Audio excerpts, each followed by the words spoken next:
Hi guys, welcome! In this video, we'll explore the new farming maps coming in RO 2.0 Intrigue of the 7 Royals episode update. We'll talk about the new monsters lurking in this region, including the materials, cards, equipment, and headwear blueprints that these new monsters drop. Alright, without further ado, let's begin.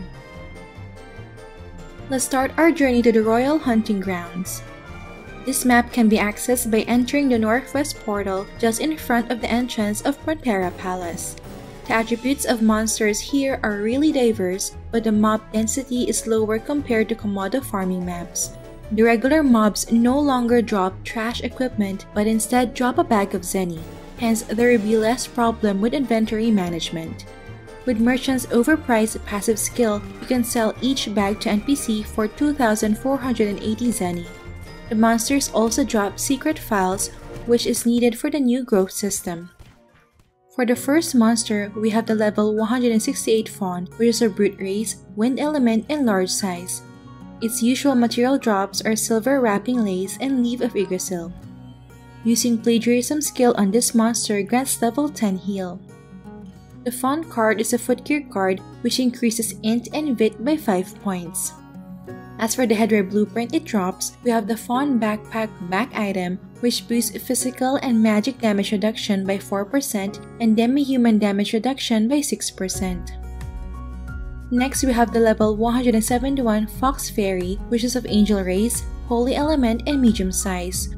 Its usual material drops are Cold Quartz, Holy Water, and Rough Iridicon. Using plagiarism skill on this monster grants level 6 Decrease Agi. The Fox Fairy card is a headwear card which grants +2 to all attributes and +5% Holy Element attack, so it will be useful for Saints and Rune Masters. As for the headwear blueprint it drops, we have the Fox Fairy Ears head item which grants 300 max HP and 3% healing bonus. Next, we have the level 173 Driller, which is a brute race, earth element, and medium size. Its usual material drops are Cold Quartz and Blue Gemstone.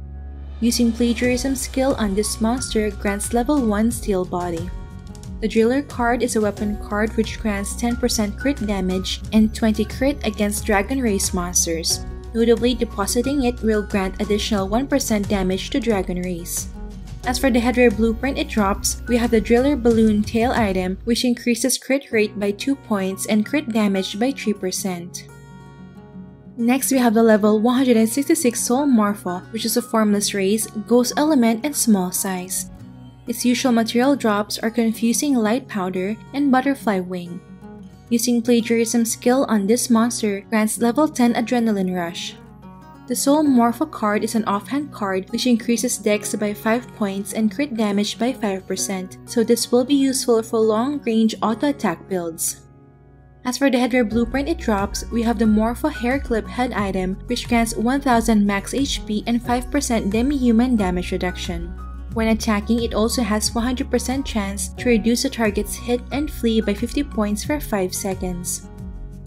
And lastly, we have the level 175 Empress Gyps mini boss, which is a brute race, wind element, and medium size.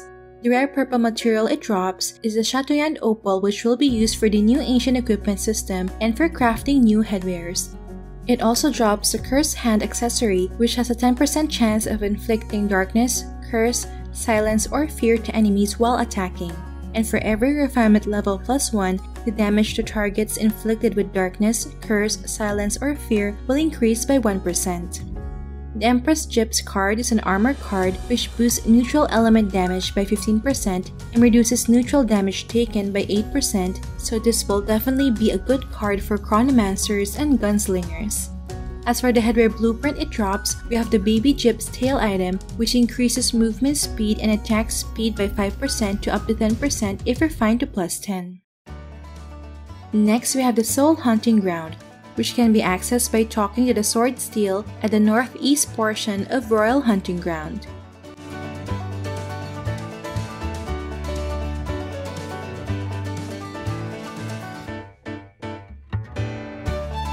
For the first monster, we have the level 166 Demented Raven, which is of Demon Race, Dark Element, and small size. It grants the highest job EXP among the regular mobs, so you can target it if you want to prioritize leveling up your multi-job. Its usual material drops are Silver Wrapping Lace and Flywing. Using Plagiarism skill on this monster grants level 10 Enchant Deadly Poison. The Demented Raven card is a garment card which boosts your damage to Holy Element monsters by 5% and reduces Holy Element damage received by 5%. As for the Headwear blueprint it drops, we have the Night Demon's Feather mouth item which boosts physical penetration by 2% and ignore death by 4%. Next, we have the level 174 Stag Beetle, which is of insect race, earth element, and medium size. Its usual material drops are Wax Seal and Blue Potion. Using Plagiarism skill on this monster grants level 6 Sonic Blow. The Stag Beetle card is an offhand card which grants 1000 max HP and 10% range physical damage reduction. As for the Headwear blueprint it drops, we have the Demon Stag Beetle tail item which grants 2 Vit and 2% physical damage reduction. Next, we have the level 176 Wandering Soul, which is a formless race, undead element, and medium size. Its usual material drops are Wax Seal, Dead Branch, and Rough Illunium. Using Plagiarism skill on this monster grants level 5 Call Spirits. The Wandering Soul card is an accessory card which grants 2% demi-human damage reduction. As for the Headwear blueprint it drops, we have the Wandering Soul head item which boosts your damage to Holy Element monsters by 10% and reduces Holy Element damage received by 10%. And lastly, we have the level 175 Dreamy Cait Sidhe MVP boss, which is of Demon Race, Dark Element, and large size. Some of the notable drops are Chatoyant Opal, which is the new rare purple material from this region, Ultimate Ancient Relic Shard, which you can open for a chance to get a purple relic shard, and the new Agi Restoration Device footgear, which boosts movement speed by 12% and attack speed by 5%. It also boosts Agi by 30 points when taking damage. The Dreamy Cait Sidhe card is a garment card which increases dex by 5 points and pen by 5% or up to 10% when dex reaches 360 points. As for the Headwear blueprint it drops, we have the Dreamy Cattail tail item which increases auto attack damage by 0.5% for every refinement level plus 1. So at plus 15 refinement, it will grant 7.5% auto attack damage. Alright, so far we've explored the new farming maps coming in RO 2.0 Intrigue of the 7 Royals. This is based on the content released in the closed beta test server, so the exact names may be translated differently once the patch is officially released in the English servers. Alright, that's it for this video guys. Don't forget to like if you enjoyed watching this guide. If you're new here, I would love for you to consider subscribing by hitting the red subscribe button down below. I would love to have you back. Thank you for watching and see you in our next episode.